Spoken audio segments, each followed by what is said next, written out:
Saya Sunardi bin Sirat, mohon maaf atas video viral uang mainan.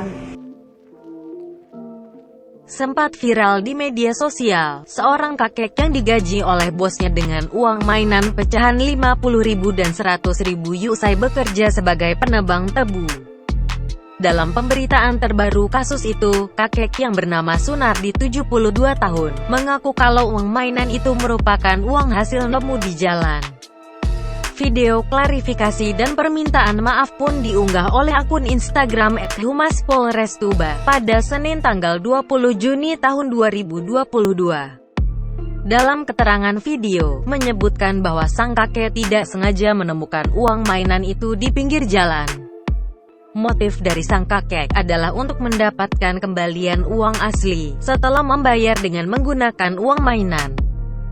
Ia mengaku hendak berbelanja membeli daging ayam di Pasar Pulung Kencana, Kecamatan Tulang Bawang Tengah, Kabupaten Tulang Bawang Barat, pada Sabtu, tanggal 18 Juni tahun 2022. Diketahui, dalam pemberitaan sebelumnya, sang kakek viral di media sosial usai mengaku mendapatkan gaji berupa uang mainan.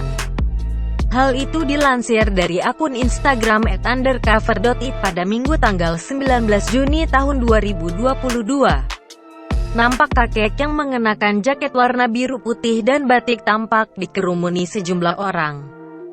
Sementara di hadapannya, tampak seorang yang tengah memperlihatkan sejumlah uang bertuliskan "Bank Mainan". Diduga, sang kakek berjaket biru putih itu baru saja kena tipu.